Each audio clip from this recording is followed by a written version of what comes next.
Kenapa terjadi? Karena saat dinasti Ottoman, keluarga Nabi tidak akan ditarik pajak. Dapat tunjangan sebagai mufti-mufti kecil, diopeni oleh negara Ottoman. Saking seringnya pemalsuan, sampai-sampai tiap tahun ada pengajuan yang ditolak karena palsu. Sisa-sisa peristiwa itu, sampai sekarang ada, itulah Khabib. Orang-orang kulit hitam berhati putih, asal muasal, ras dan warna kulit di negara Yaman saat ini. Akan ditemui betapa rasisnya orang-orang yang klaim sebagai keturunan Nabi itu kepada kelompok masyarakat. Hukuman yang tidak adil, cibiran rasis, perkawinan rasis, dan lain-lain rasisme. Jadi wajar Khabib di Indonesia sangat rasis, karena sejak orok sudah diajarin rasis secara turun-temurun. Assalamualaikum warahmatullahi wabarakatuh. Salam sejahtera untuk kita semua. Om Swastiastu, Nama Budaya, salam kebajikan, Rahayu. Salam Pancasila, Merdeka. Terima kasih atas kunjungan Anda di channel Rudi Santri Laskar Nusantara, Lasnu. Respect for prophetic descent. However, didn't prevent some believers from trying to make false claims about it. Prophetic descent can even be an asset for beggars, since they can promise clear benefactors a reward from prophet. Morimoto, keeping the prophet as family alive. Terjemahan bebas. Rasa hormat kepada keturunan Nabi tidak dapat mencegah orang-orang beriman untuk tidak berupaya membuat klaim-klaim palsu sebagai keturunan Nabi. Bahkan mengaku sebagai keturunan Nabi bisa menjadi aset atau kekayaan untuk para pengemis yang mengklaim sebagai keturunan Nabi. Morimoto, menjaga keluarga Nabi tetap hidup.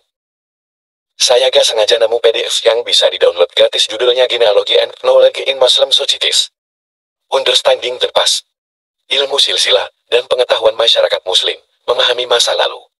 Silakan dibaca-baca, karena di situ ada sejarah apa, kapan, mengapa dan gambaran, contoh-contoh keluarga, ilmu silsilah.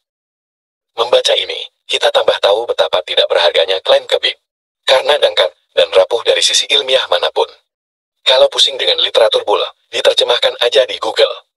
Ilmu nasab sebenarnya agak geli kalau bicara ilmu nasab.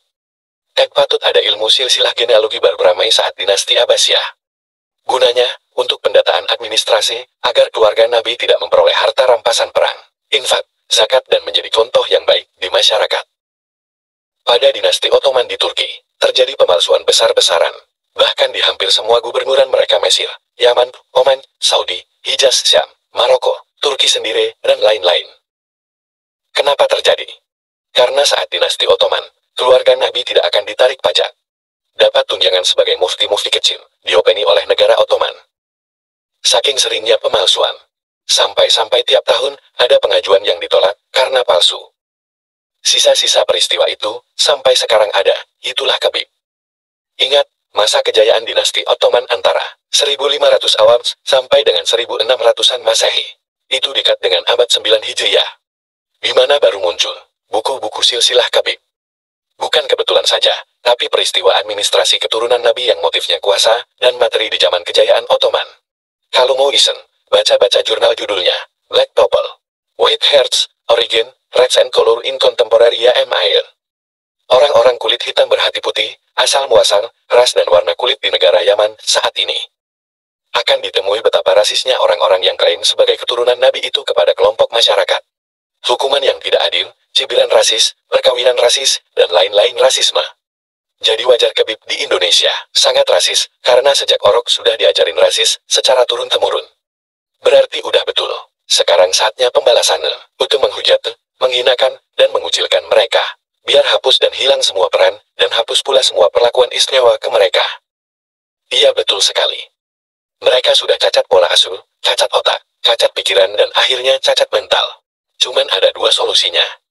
Disembuhkan di rumah sakit jiwa bagi yang akut dan anak-anaknya dipelihara oleh negara, agar tidak terjadi penularan dalam pengasuhan. Atau kalau zaman Hitler, dimasukkan ke kamar gas, dan mayatnya dibakar, agar tidak jadi polusi. Pertanyaannya, kenapa para pendatang dari negara lain zaman Wali Songo atau setelahnya tidak rasis? Mungkin bisa jadi bukan dari Yaman.